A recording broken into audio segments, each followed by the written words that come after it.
journeyed away from Thailand to Yangon with Nok Air. This is a city of stunning and historic temple sites, and one not to be overlooked is the Schweddagon Pagoda. This is a shrine with hollow passages inside to walk through, and its name means 1,000 military leaders, named after the military leaders who escorted a sacred hair relic of Buddha brought here from India over 2,000 years ago.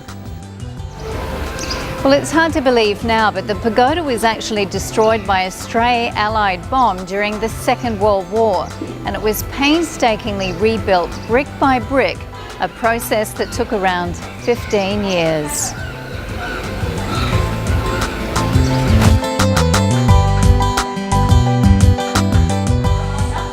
You can wander through the gold leaf shrine and see the housing for the relic up close.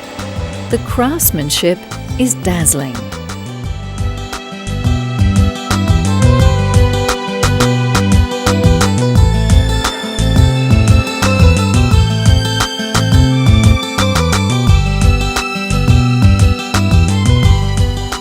People also head here to see the resident nats, or guardian spirits, to ask for luck and prosperity.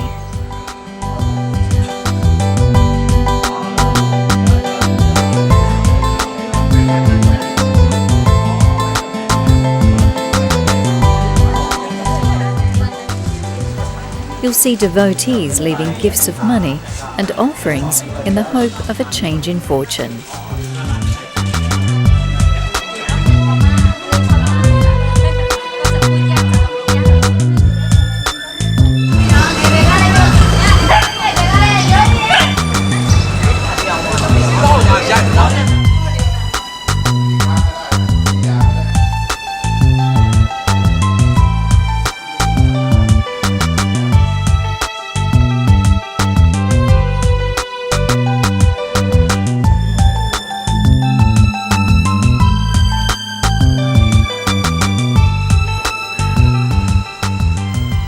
Nearby are Mandalay-style Nanu Buddha, a monastery and small shrines where devotees pray every day.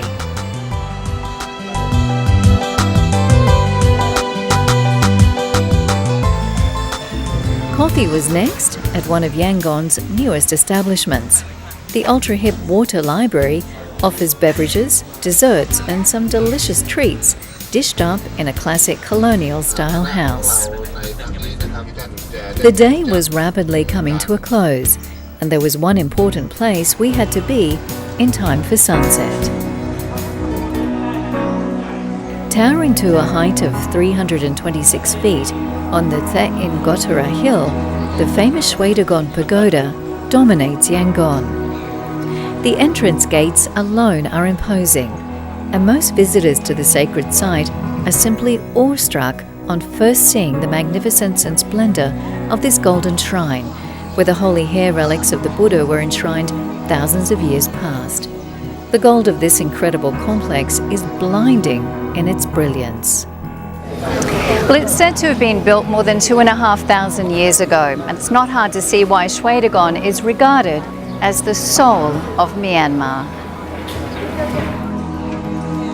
In his Letters from the East, published in 1889, author Rudyard Kipling inscribed this most famous of all Myanmar shrines as a golden mystery lofty on the horizon, a beautiful wonder that blazed in the sun. Somerset Maugham, at his first sight of the pagoda, was inspired to write that the superb glistening golden Schweddagon rising superbly upwards was like a sudden hope in the dark night of the soul. This is the most venerable pagoda in Southeast Asia, and whether you come here to gaze, to meditate, or to pray, it will leave you breathless.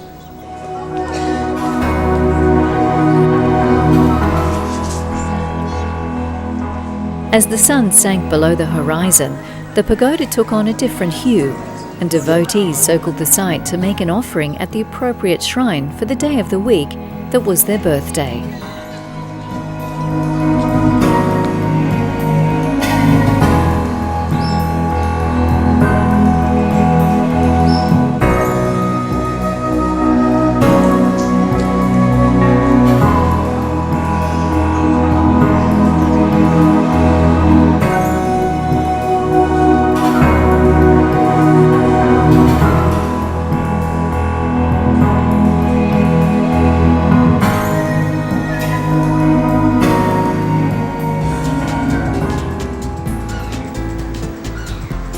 The next morning, the sun rose over our home for the night, the lovely Kandoji Palace Hotel, which was built of golden teak on the shores of the Kandoji Lake in 1934.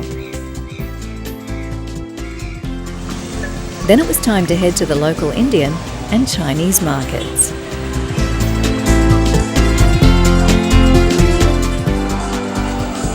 Early morning in Yangon is a hive of activity.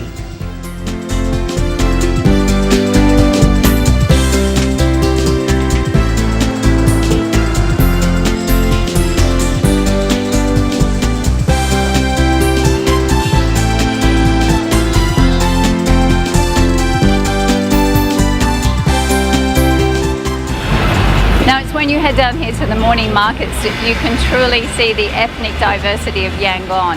You've got Chinese, Indian, Nepalese, and all the various tribes of Myanmar.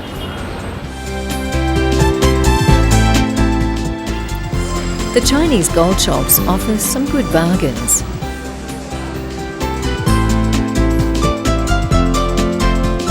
This is egg custard. It's baked, yeah? Sweet. Yeah. And if you are hungry, there are plenty of sweet local treats.